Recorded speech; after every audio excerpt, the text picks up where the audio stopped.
ஒரு ஊரில் 2 நண்பர்கள் இருந்தார்கள். அவர்களில் ஒருவன் ராமு, மற்றொருவன் சோமு. இருவரும் இணை பிரியாத நண்பர்கள். ஒரு நாள் இருவரும் தேன் எடுப்பதற்காக காட்டுப்பகுதிக்கு சென்றனர். செல்லும் வழியில் ராமு சோமுவிடம், "நீ எதை பற்றியும் பயப்படாமல் என்னுடன் வா. என்னை போன்ற நண்பனை காண முடியாது. என்ன துன்பம் வந்தாலும் நான் உன்னை காப்பாற்றுவேன்" என்று கூறினான். காட்டிலுள்ள பறவைகள், மரங்கள், காட்டு விலங்குகள் போன்றவற்றை வேடிக்கை பார்த்து கொண்டே இருவரும் நடந்து சென்றார்கள். அப்போது கரடி ஒன்று உருமும் சத்தம் கேட்டது. சிறிது நேரத்தில் அவர்கள் செல்லும் வழியிலேயே அந்த கரடி திடீரென வந்து கொண்டிருந்தது. கரடியை கண்டதும் இருவரும் பயத்தில் ஓடத் தொடங்கினார்கள். கரடியும் அவர்களை துரத்தியது. ஓடத் தொடங்கிய சில வினாடிகளில் மரம் ஒன்று இருப்பதை ராமு கண்டான். உடனடியாக அந்த மரத்தில் ராமு ஏறிவிட்டான். சோமுவுக்கோ மரத்தில் ஏற தெரியாது என்று அறிந்திருந்தும் மரத்தில் ஏற முடியாதவனை கீழே விட்டுவிட்டு தன்னை மட்டும் காத்துக்கொள்ள சுயநலத்துடன் ராமு நடந்து கொண்டான்.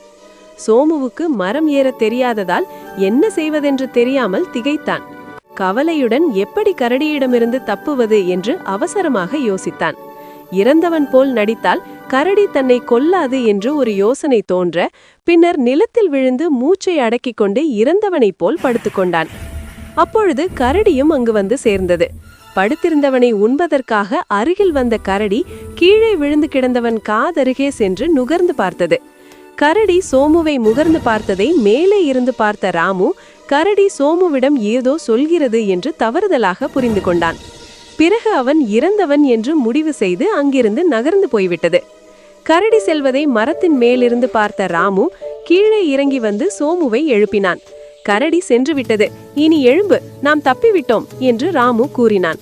சோமுவும் எழுந்து தன் யோசனை வெற்றியடைந்ததை எண்ணி நிம்மதியடைந்தான். கீழே படுத்திருந்தவன் எழுந்து அமர்ந்தான். ராமு சோமுவிடம், "கரடி உன் காதில் என்ன ரகசியம் சொன்னது?" என்று கேட்டான். அதற்கு சோமு, "ஆபத்தில் உதவாத நண்பனை என்றுமே நம்பக்கூடாது என்று சொல்லிவிட்டு போனது" என்றான்.